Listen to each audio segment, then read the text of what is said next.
Hello everyone, I'm Ilia and I'm very glad to have you on board because in today's lesson we're gonna learn a very important bow stroke in cello playing, which is the spiccato.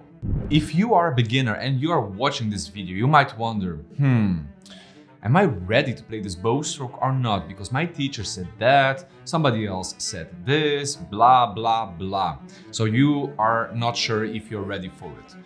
Well, I think beginners, they can start to explore this bow stroke.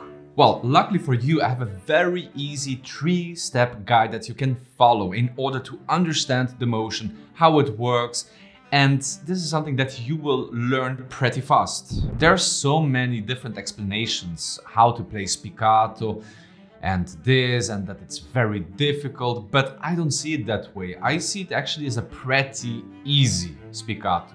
I mean, with easy, I mean, it's not something that you will get in one snap. It's something that you need to explore, you need to try out, give it a couple of shots, you know, in order to understand it better and better. Because the more you understand it, the more you do it, well, the faster the results will come. So that's why I provide you this easy step-by-step guide. So things are not going to be that complicated.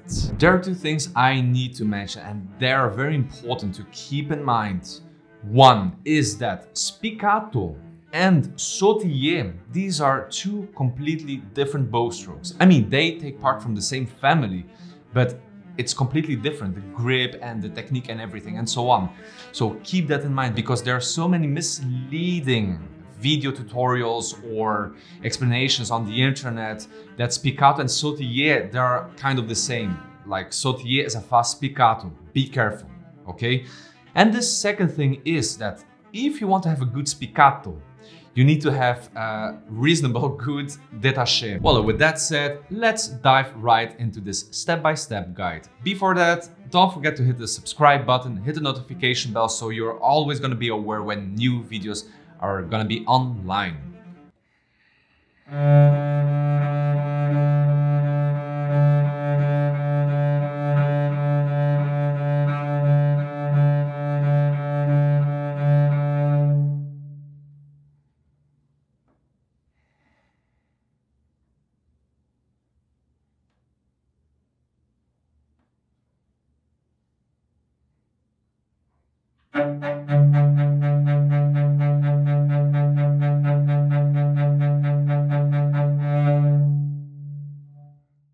So that's actually it. That was the 3-step guide. So it's pretty easy. I mean, of course, you need to try a couple of times in order to feel it. But let's go then in step 1. So in step 1, what do we need to pay attention? The détaché bowing. And that's what I mentioned before, that you need to have at least a reasonable détaché bow stroke in order to have a nice spiccato afterwards. So this one over here.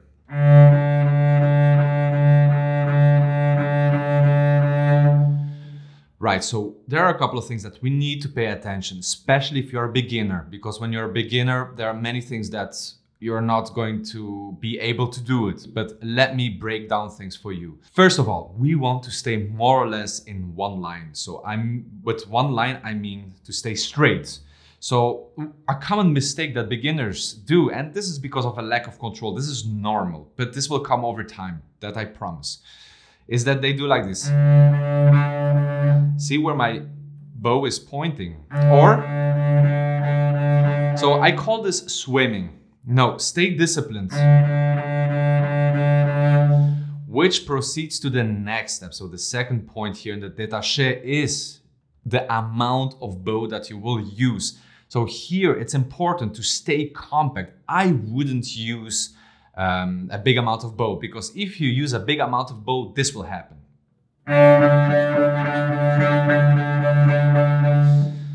First of all, this sound is gonna be weird. It's not a sound that you will like and enjoy. And second of all, by using a big movement, things get out of control, and then we might have this, what I just mentioned before in the first point. So that your bow is gonna point over there or over there. So that's why we want to stay disciplined and organized.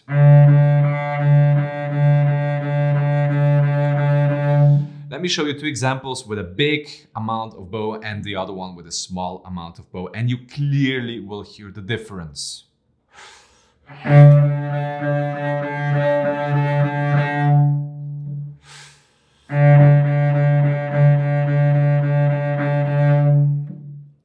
see, it's more concentrated, it's more focused, and it just sounds better.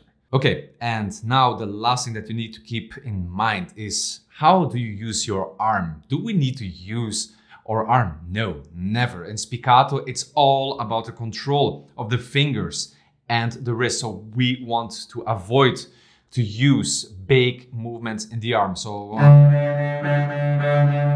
or like that, because when you use the whole arm like that, automatically, look how my bow goes. See, already it's pointing there. So all these points, they are kind of connected with each other. So this is that you need to keep in mind.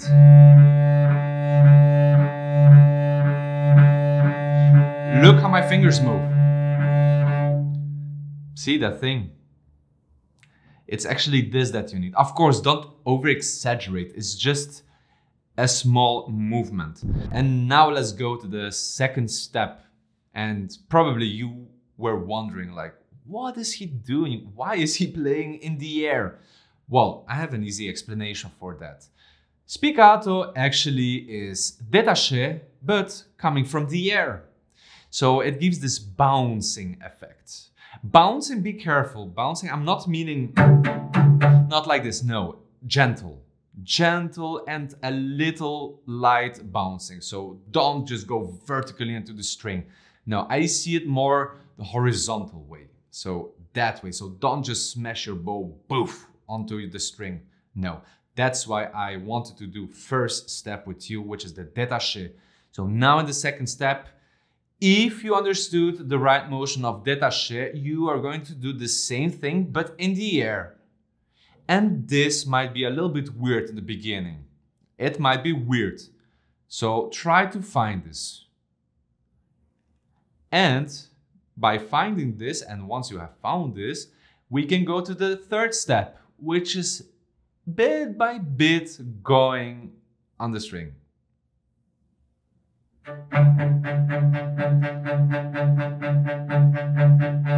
So that's actually it. One more time. Let me do the transition from step 2 to step number 3. So we do the détaché, imagining that we're on the string, but actually we're doing it in the air. And bit by bit, we bounce on the string. Bit by bit. See? Because let's say we're using too much arm.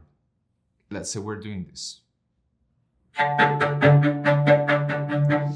See, so immediately the sound gets completely strange and not accurate and just not beautiful, just bad in other words. So that was actually it for today's lesson. Pretty short, but pretty straight to the point.